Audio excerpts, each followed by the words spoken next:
Okay, our last speaker, Anush Tamarsuni. She's a PhD candidate, Department of Anthropology at the University of California, UCLA. In her dissertation, she's trying to analyze the questions of memory, materiality, and the ruins of the context in the context of Van. She's trying to incorporate Armenian, Turkish, Kurdish histories and narratives together in that dissertation. I think we're going to have an excellent paper. Please, Anush, you have 20 minutes. Thank you so much. I'm really honored to be here, and I'd like to thank the Foundation and especially Karun and Delal Dink for organizing this. Like David and Burçin, I'm focusing on Van specifically in my dissertation, and so it's an unbelievable gift to us emerging scholars to be amongst all of these experts who work on Van. Today I'm going to give a brief snapshot about my dissertation research. Before the Armenian genocide of 1915, the province of Van in the Eastern Ottoman Empire was one of the most important centers of Armenian religious and cultural life, as we've seen from the earlier panels. In my paper, I explore the remnants of the Armenian community of Van 100 years after its destruction. I detail the afterlives of the churches and monasteries that have been ruined but have survived to the present day, and explore the meanings of the built and destroyed manifestations of these remains on the landscape. I also explore how contemporary residents of Van interact with, remember, and narrate the Armenian past of the city, and how the legacy of the Armenian community remains a present factor in the local historical and political consciousness. I highlight how this continued relevance of the Armenians' past presence and present absence has been shaped by the prevalent material remains of the departed community and the efforts of the local governments to change the discourse about politics, peoples, and places. Finally, following Walter Benjamin, I suggest that the ruins of the Armenian community may serve as a site of resistance against the nihilist historiography. To many people who live in contemporary Van, the history of the Van Armenians has become invisible and mute, a distant past that is manifest only on postcards displaying the 10th century Church of Akhtamar. For others, the Armenian past represents future possibilities as they hope to discover the fabled riches that they believe were left behind as the Armenians fled. Still for others, the Armenian past represents both a shameful history requiring recognition and atonement, as well as a site through which to confront and deconstruct the nationalist, denialist, and exclusionary official narrative of the state. Thus, in Van, the history of the Armenian community represents palimpsests of violence, in which the century-old tragedy of the genocide becomes overlaid by more recent stories of suffering. In this way, the Armenian past is at times silenced and muted, and at other times visible and acknowledged, both through the narratives and memories of the locals, as well as through the physically destructive act of treasure hunting.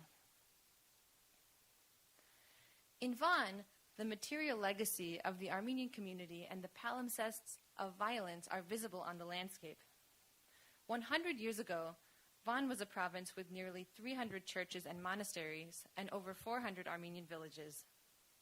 Today, in almost every village, one can find the ruins and remains of Armenian churches, monasteries, homes, and cemeteries. In this paper, I will outline 2 examples of historic Armenian villages, which are both now Kurdish villages, that each represent possible afterlives of ruins and exemplify the ways in which locals imagined their village history, as well as how the state and local governments approached the Armenian past.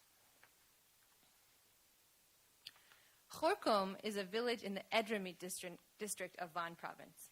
It was an Armenian village before the genocide and was also the birthplace of the world-famous Armenian-American painter Arshil Gorky. In the Republican era, along with the majority of place names in Van province and the region, the name of the village was changed to a Turkish name and became officially known as Dilkaya.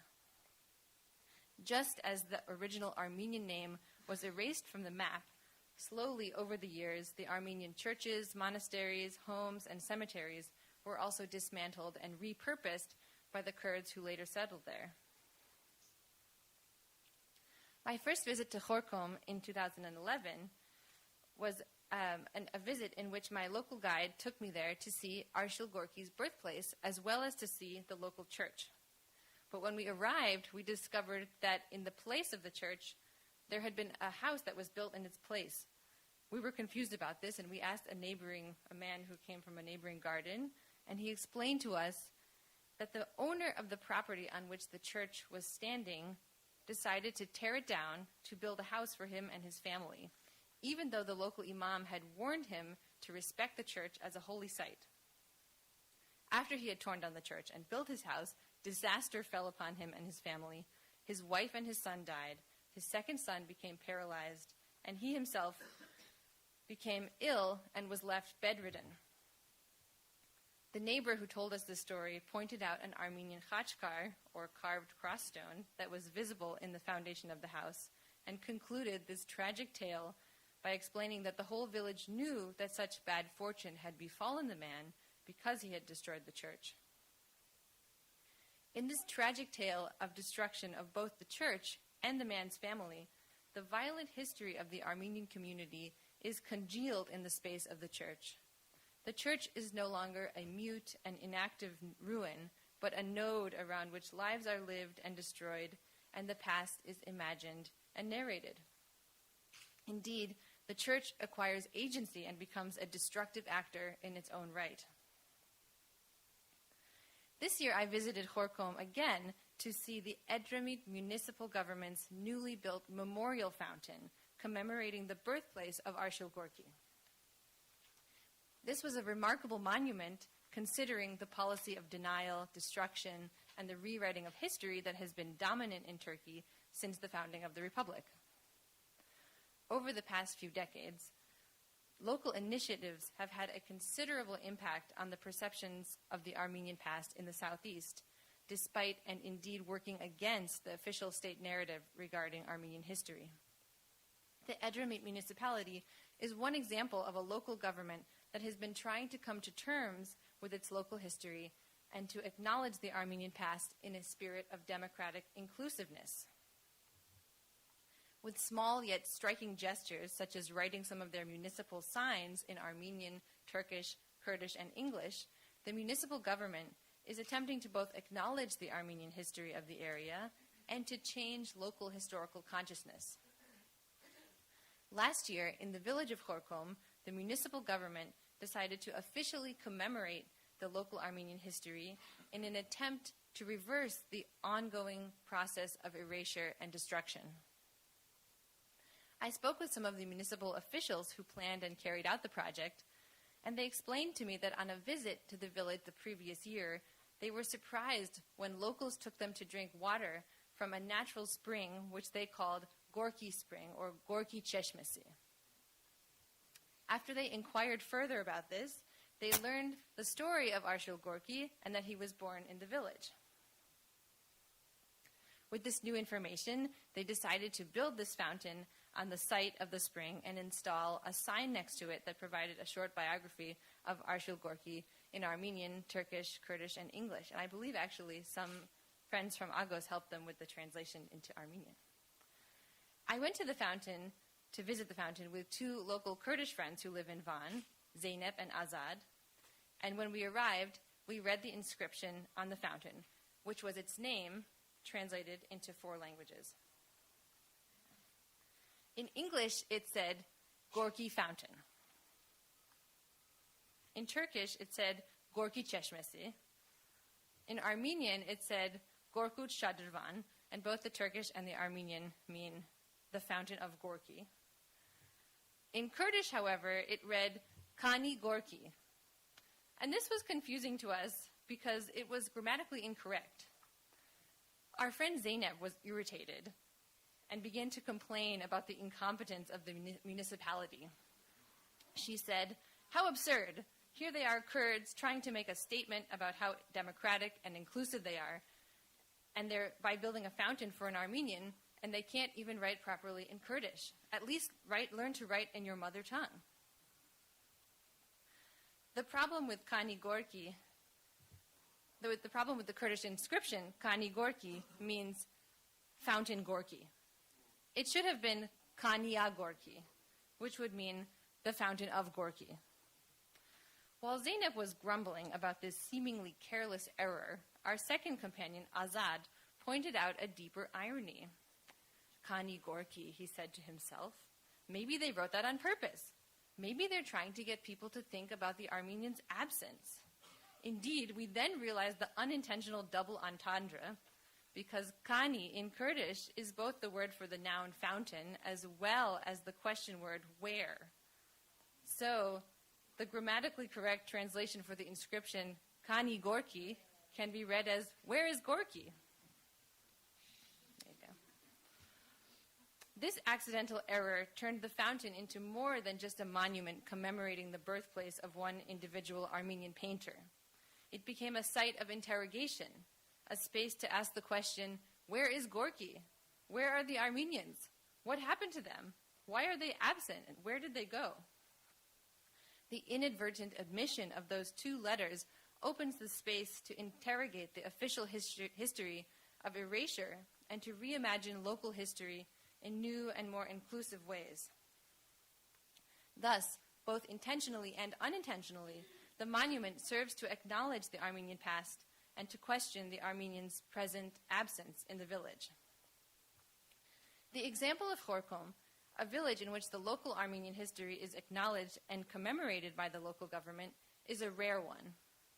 In the case of most Armenian villages, the local history remains mute and often invisible, apart from a few crumbling ruins. In other cases, the Armenian past becomes silenced by the official history, which emphasizes the Muslim and Turkish past as it erases the Christian and Armenian aspects. This is the case in the village of Kopanes, where not only the history, but also the very geography and landscape of the village are de-Christianized as they are Islamicized. Kopanes is a village that lies just east of Van on the western slopes of Mount Varak, or Erekdağ today. Like Khorkom, Kopanes was rechristened with a Turkish name and is now called Sarmaç. Kopanes was also an Armenian village before the genocide and was the site of the 13th century monastery of Surp Grigor. This monastery, like most in the region, has been plundered for stones and dismantled by treasure hunters and is now, unfortunately, in ruins.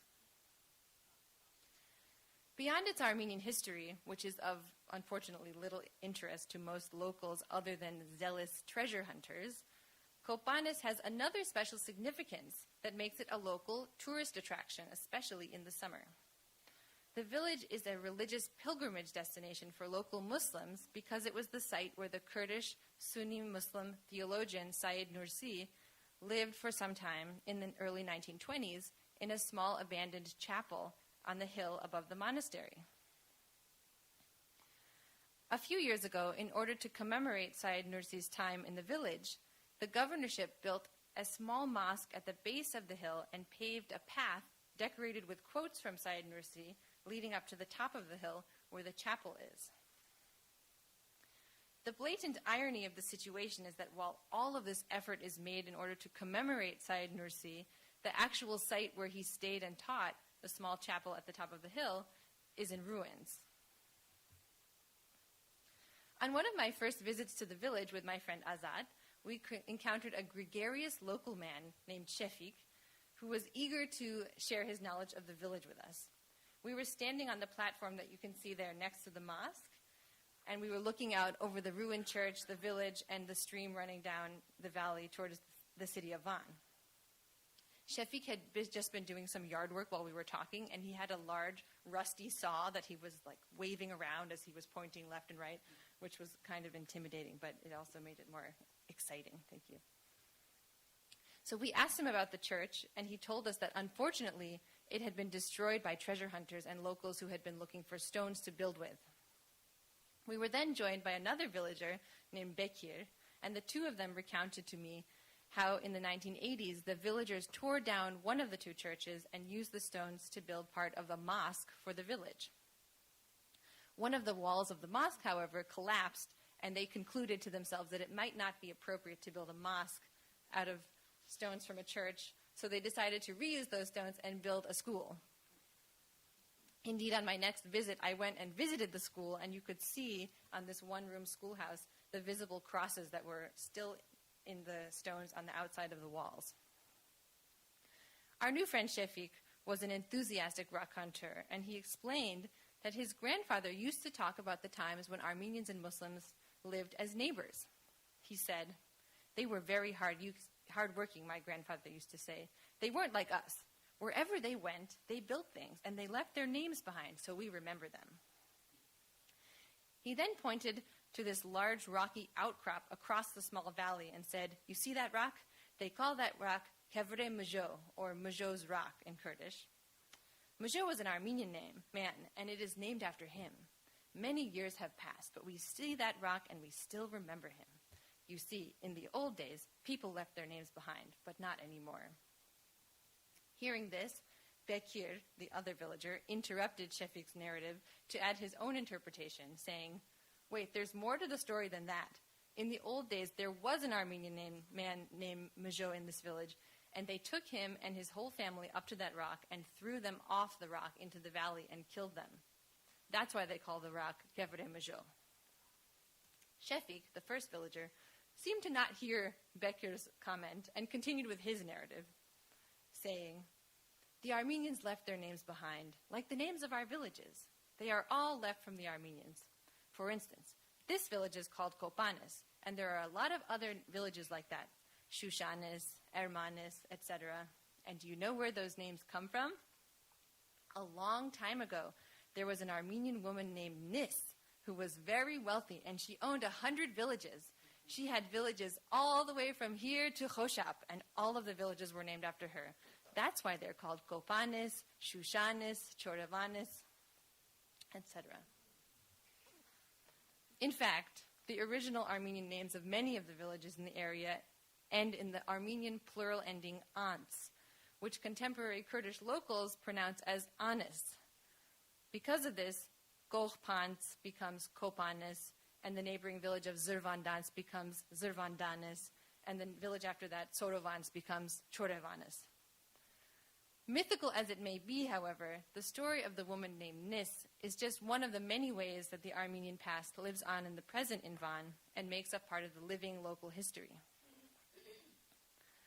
Unlike Khorkom, where the Armenian past of the village is to some extent officially recognized and even celebrated, in Kopanis it is left to the mercy of treasure hunters and is crumbling into invisibility.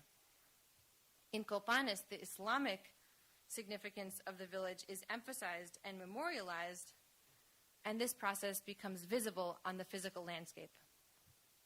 As the chapel and the monastery are slowly destroyed by neglect, time, and villagers looking for treasure or construction materials, new mosques are built and signs displaying the sayings of a Muslim cleric are installed. Thus, the geography that once was the site of an Armenian Christian spiritual sanctuary is transformed into a Muslim pilgrimage site, and the earlier history is slowly erased from view. Nonetheless, despite official state efforts to change the historical narrative and to Turkify and Islamify the landscape, the Armenian past lives on in the memories and imaginations of the Kurdish locals as it makes up part of the historical story that they tell about themselves. In my paper, I have argued that the material remains of the Armenian community in Van is an ambiguous site haunted by palimpsests of violence. At once both remembered and forgotten, acknowledged and denied, the Armenian past cannot be erased and has become contested territory. The Armenian past is a site of struggle between local and official narratives that is played out through its very materiality. Following Walter Benjamin, I suggest that the ruins of the Armenian community represent a site of resistance against denial, forgetting, and erasure. the Armenian material remains are a constant reminder of the absent Armenians and provide a tangible critique and counterstory to the Turkified and nationalist history of the state. In this way, the ruins of the Armenian Zavan, though undergoing daily destruction, provide a source of hope of resistance against the denial and silencing of history and the possibilities of new stories to be told. Thank you.